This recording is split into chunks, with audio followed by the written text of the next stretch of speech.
안녕하세요. 간부청소학원 입시전략단임 이찬희입니다.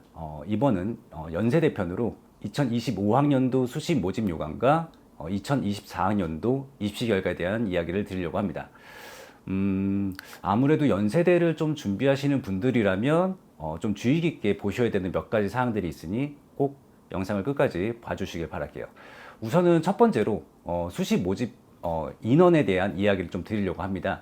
학생부 교과 전형, 추천형이라고 부르죠. 486명을 모집을 하고 학생부 종합 전형, 활동 우수형, 국제형, 기획균형 합쳐서 1080명을 모집을 합니다. 이번에 논술 전형 같은 경우는 조금 인원이 줄긴 했는데 339명을 모집을 하고요. 그 다음에 이제 특기자 전형과 수시 모집에서 전형 외에 고른 기회 전형이라고 하는 부분이 있으니 요점 참고하시면 될 것 같습니다. 우선 전형별 최저학력 기준이 적용이 되는 부분들이 좀 생겼는데요. 학생부 교과 전형 추천형이라고 이야기를 하죠. 이 부분하고 그 다음에 학생부 종합 전형의 활동 우수형, 그 다음에 국제형, 그 다음에 특기자 전형. 이 부분들은 좀 이따가 다시 한번 이야기 드릴 때 그 최저 학력 기준이 어떻게 되었는지 다시 한번 꼭 살펴보시기를 바라겠습니다. 그 다음에 다로 넘어가게 되면 수시 모집 전형별 중복 지원 안내라고 하는 부분인데요. 요거는 지원 자격을 만족할 경우에 학생부 교과 전형, 추천형이죠. 이 부분과 논술 전형, 특기자 전형, 그 다음에 고른 기회 전형 간의 중복 전형이 가능합니다. 자, 그리고 라 부분을 보시게 되면 수시 모집에 대한 변경 사항인데요. 2024학년도와 2025학년도 두 가지를 이렇게 비교를 해놨습니다. 그래서 아무래도 좀 이슈가 되었던 학교 폭력 예방에 대한 좀 부분들이 있으니 이 부분들 참고하시고요. 그 다음에 면접이라고 하는 부분에서 이제 일괄 합산을 하게 됐습니다. 전년도 같은 경우는 면접 전형이라고 하는 부분으로서 교과형, 추천형에서 면접이 있었는데 올해부터는 그 부분이 좀 폐지가 되는 부분이 있으니 참고하시고, 전년도 같은 경우에 역시 교과, 추천형 같은 경우는 최저학력 기준이 없었지만 올해부터는 신설된다는 점, 이 점 참고하시면 될 것 같습니다. 자, 그리고 학생부 종합전형에 대해서 활동 우수형, 국제형, 기획균형, 면접 방식도 변경이 되었습니다. 전년도에는 재시문 기반의 학업 역량 면접을 진행했지만 올해 같은 경우는 재시문 기반의 논리적 사고력, 그 다음에 의사소통 능력 면접을 진행하게 되었고요. 의과대학은 저희가 또 다른 분께서 의과대학만 따로 이렇게 이야기를 하실 거라서 요거는 좀 넘어가도록 하겠습니다. 그 다음에 이제 또 보셔야 되는 것 중에 하나가 논술 전형에 대한 이야기를 좀 드리려고 하는데, 논술 전형 전년도까지만 해도 과학 논술이 있었습니다. 근데 하지만 올해부터는 과학 논술이 폐지가 되고 수학 과목만 진행하게 되었습니다. 이 부분 참고하시면 될 것 같고요. 나머지 부분들은 추가적인 이야기들을 또 드릴 거기 때문에 이런 내용들이 있는 거 그냥 화면으로 일단 확인을 해주시면 좋을 것 같습니다. 이 부분은 제 전체적인 모집단이니까 이렇게 뽑는구나 참고하시면 될 것 같고요. 우선 첫 번째로 학생부 교과 전형 추천형 511명을 모집을 하는데 이 부분도 고3 학생들만 지원이 가능합니다. 그러니까 올해 졸업하는 학생들만 지원이 가능하기 때문에 참고하시면 될 것 같고요. 그 다음에 교과 이수 요건이라고 하는 부분이 있습니다. 공통 과목, 일반 선택 과목, 진로 선택 과목. 이 부분에서 내가 반드시 저 이수 과목들을 이수했는지 꼭 확인을 해 주시고, 여러분들이 확인하셔야 되는 것 중에 가장 중요한 부분은 아무래도 저 교과 전형 추천형의 수능 최저학력 기준이 될 것입니다. 올해 신설이 되었기 때문에 아마 입시 결과라고 하는 부분에서 조금 전년도와는 다른 점을 보여줄 거라서 꼭 확인을 하셔야 됩니다. 인문계열 같은 경우는 국어, 수학 한 과목을 포함해서 두 개 과목 등급합 4 이내가 돼야 되고요. 영어는 참고로 3등급 이내, 한국사는 4등급 이내입니다. 그 다음에 자연계열 같은 경우는 수학을 반드시 포함하고요. 수학을 포함한 상태에서 국어와 탐구 두 과목 중에 하나를 더 포함하여 2합 5 이내가 돼야 됩니다. 그 다음에 이제 나머지 의대, 치대, 약학 이 부분은 국수 중 한 과목을 포함해서 등급합이 2개 이상이 1등급이 돼야 된다는 점 참고하시면 될 것 같습니다. 교과 전형이 아무래도 전년도랑 좀 바뀐 부분들이 있기 때문에 반드시 꼭 확인하시고요. 최저 기준 생겼다. 그 다음에 면접 기준은 없어졌다. 그래서 일간 합산한다. 요 점 참고하시고, 연세대는 좀 다른 학교와는 다르게 내신을 산출하는 방식에서 본인 학교만의 Z점수라고 하는 부분이 있습니다. Z점수 반영 방식이라고 하는 부분이 있는데, 원점수에서 평균을 뺀 것을 표준점수로 나눈 이 부분을 Z점수라고 하거든요. 거기 아래 표에 보이시는 것처럼 저 방식으로 계산을 했을 때 해당되는 석차 백분율을 적용을 하게 됩니다. 그 부분으로 내신을 산출하니까 참고하시고요. 이 부분은 작년 입결이라고 보시면 되는데, 2024학년도와 2023학년도를 두 가지를 같이 넣어놨어요. 왜냐하면 좀 비교해서 보시면 아무래도 조금 더 좋지 않을까, 그런 생각이 들었습니다. 혹시 작년에 수능을 기억을 하시는지를 모르겠습니다만은 작년에 수능이 굉장히 영어가 어려웠거든요. 근데 여러분들 어쨌든 올해 같은 경우는 교과형은 영어 3등급 이내니까 이 부분은 꼭 만들어 주시면 좋을 것 같아요.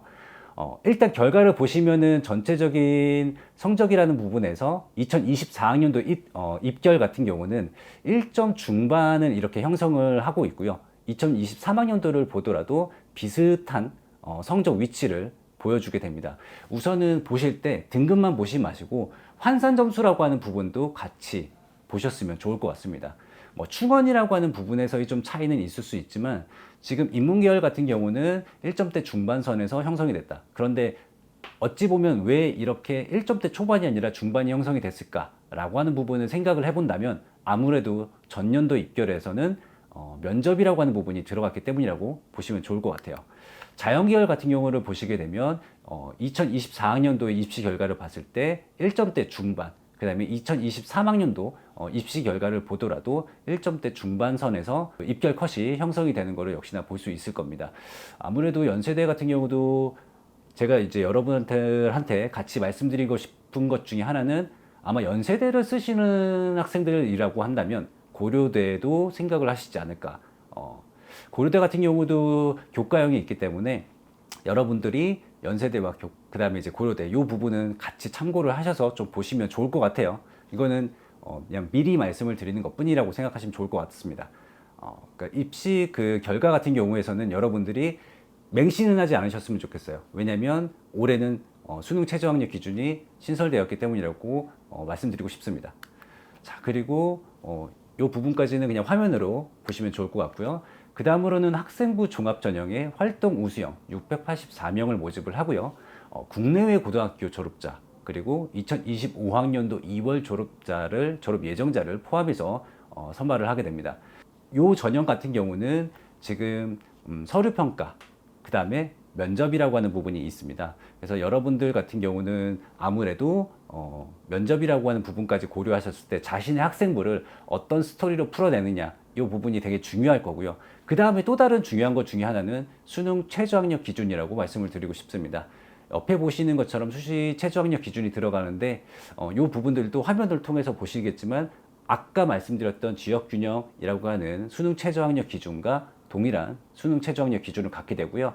면접 같은 경우는 수능 11월 14일 날 수능이 치러지는데, 수능이 치러진 이튿날 인문계열 같은 경우가 11월 16일 토요일 날 진행을 하고, 11월 17일 날 같은 경우는 자연계열이 진행을 합니다. 이 점 참고하시면 될 것 같고요.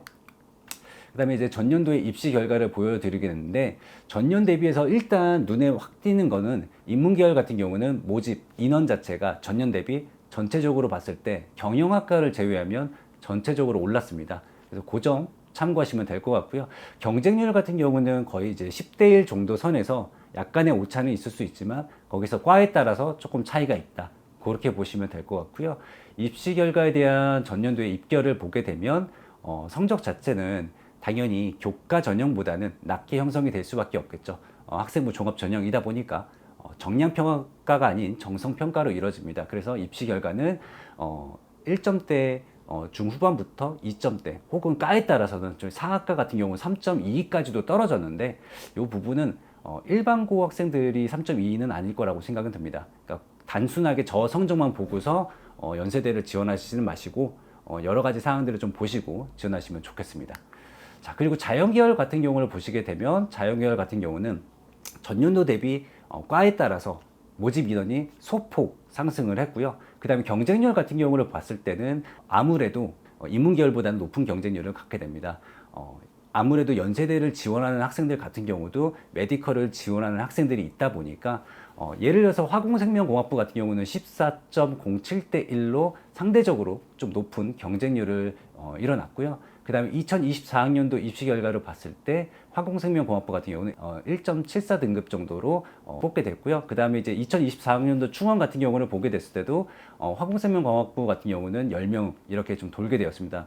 다른 과들 중에서도 상위 과들 같은 경우는 충원이라는 부분이 조금 발생을 했기 때문에 이 부분들을 같이 좀 봐주시면 좋을 것 같습니다. 자, 그 다음에는 학생부 종합전형의 국제형인데요. 이 부분은 아무래도 일반고 학생들이 많이 쓴다라고는 생각하기는 좀 힘들고, 아무래도 국제고나 뭐 외고나 이런 부분들 혹은 해외고 이런 친구들이 조금 쓰는 친구들이 있었습니다. 이 부분에서 지원 자격을 봤을 때 국내고가 있고 해외고가 있습니다. 그래서 이제 모집 단위를 보게 되면 언더우드 국제대학, 그 다음에 글로벌 인재대학 이렇게 해서 총 160명 이렇게 국내고에서는 뽑게 되고요. 해외고는 별도로 또 96명 이렇게 뽑습니다. 지금 전형 방법 같은 경우는 우선은 1단계, 2단계 단계별로 모집을 하고요. 1단계에서는 3배수 정도 내에서 서류평가 100%로 서류평가를 하고, 2단계에서는 1단계 성적을 60%를 가져가고 면접을 40%를 가져가게 됩니다. 자, 그리고 전년 대비 변경사항이 큰 게 하나가 있습니다. 작년 수능이 굉장히 어려워서 이 전형에 대해서는 영어 1등급을 충족하지 못한 학생들이 대거 발생을 했는데요. 아무래도 그 영향이 큰 것인지는 모르겠지만 올해부터는 영어를 1등급 이내가 아니라 영어를 2등급으로 변경했다는 점, 이 점 참고하시면 좋을 것 같습니다. 그래서 수시 최저학력 기준에서는 아무래도 전년도보다는 충족하는 친구들이 많지 않을까 그렇게 생각이 듭니다. 자, 그리고 학생부 종합전형 전체적인 이제 국제형에 대한 세부 전공에 대해서 나타난 거니까 요거는 표를 보고서 그냥 참고하시면 될 것 같고요. 국제형에 대한 입시 결과니까 혹시나 그냥 표를 보고서 참고하시면 될 것 같습니다. 근데 아무래도 경쟁률 자체는 일반 전형에 대해서 뭐 활동 우수형이나 이런 부분보다는 적을 수밖에 없다는 점 참고하시고요. 역시 충원 자체도 많이 그렇게 도는 상황은 아니라고 보시면 좋을 것 같습니다. 자, 여기서 이제 논술 전형을 다음으로 말씀을 드리려고 하는데요. 작년하고 가장 크게 바뀐 것 중에는 아무래도 과학 논술이 없어졌습니다. 수리 논술만 진행을 하기 때문에 수학을 정말 잘하는 친구들이라면 한번 적극적으로 시험을 봐보시는 게 어떨까 이런 생각이 듭니다. 역시나 작년하고 똑같이 수능 전, 올해는 2024년 10월 12일 날 시험을 진행을 하고요. 인문계열과 자연계열 같은 경우는 출제 교육 과정에 대한 내용들이 담겨져 있으니 참고하시면 좋을 것 같습니다. 자, 연세대는 여러분들이 요 나머지 5가지 정도만 참고하시고 꼭 기억을 해주시면 좋을 것 같는데요. 학생부 교과 요 전형은 면접이 폐지되고 그 다음에 일괄 전형이 되고 수능 최저학력 기준이 신설됐다. 이 점 기억해 주시고요. 학생부 종합전형 활동 우수형, 국제형, 기회균형 전형에서는 면접 방식이 바뀌었다. 그 다음에 세 번째로 논술 전형, 이 부분은 자연 계열에서 과학 논술이 폐지가 되고 수학 과목만 실시된다는 점 참고하시면 될 것 같습니다. 그 다음에 네 번째로는 학생부 종합전형의 국제형 중 국내고, 이 부분에서 수능 최저학력 기준이 영어가 1등급 이 부분에서 2등급으로 변경됐다는 점, 그리고 마지막으로 첨단학과 증원에 따라서 인공지능 융합대학의 모집 단위가 신설이 되고 명칭 변경이 구조가 개편이 되었다. 이 점까지 참고하시면 좋을 것 같습니다. 지금까지 연세대학교 편이었습니다. 감사합니다.